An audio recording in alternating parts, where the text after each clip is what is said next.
بسم اللہ الرحمن الرحیم۔ محترم سامعین کرام، 40 احادیث کا سلسلہ جاری ہے۔ آج اس سلسلے کی حدیث نمبر 34 پیش خدمت ہے۔ اس حدیث کو امام بخاری رحمہ اللہ نے ام المؤمنین عائشہ رضی اللہ تعالیٰ عنہ کی روایت سے نقل فرمایا ہے۔ نبی کریم صلی اللہ علیہ وسلم نے فرمایا، ابغض الرجال الی اللہ الالد الخصم، کہ اللہ تعالیٰ کے نزدیک سب سے مبغوض وہ ہے جو سخت جھگڑالو ہو۔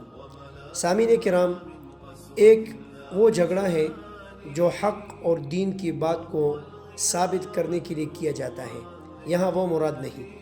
اس سے مراد وہ شخص ہے جو حق کو نیچا کرنے کے لیے جھگڑا کرے اور باطل کو اونچا اور باطل کو فروغ دینے کے لیے جھگڑا کرے، اور وہ شخص بھی مراد ہے جو جھگڑے کی بات نہ ہونے پر بھی جھگڑا کرے اور ہر بات پر وہ جھگڑتا ہی ہے، تو ایسا شخص اللہ تعالیٰ کے نزدیک مبغوض ترین ہے۔ ہمیں چاہیے کہ اپنے اخلاق میں نرمی پیدا کریں اور حد الوسع کوشش کریں کہ ہم ایک دوسرے کو خصومت اور جھگڑوں سے بچائیں۔ علماء فرماتے ہیں کہ یہ فرعون کا طریقہ تھا کہ وہ لوگوں کو جھگڑوں میں مشغول کر کے خود حکومت کرتا تھا۔ عربی کا ایک مقولہ ہے کہ فرق تسد، کہ آپ لوگ فرقہ واریت پیدا کریں اور پھر حکومت کریں۔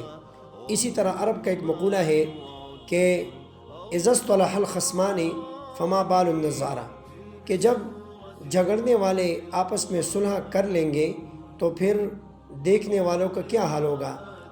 یعنی جو لوگ لوگوں کے جھگڑوں کو دیکھ دیکھ کر مزے اڑاتے ہیں، ان کے بیجا ویڈیوز بناتے ہیں اور اس جھگڑے پر خوش ہوتے ہیں، تو ایسی حالت سے ہمیں بچنا چاہیے۔ خود بھی جھگڑا کرنے سے پرہیز کریں، اور اگر ہم کہیں پر دیکھیں کہ لوگ جھگڑا کر رہے ہیں تو ہم اپنی استطاعت کے مطابق ان کے درمیان صلح کرائیں۔ اللہ عمل کی توفیق عطا فرمائے۔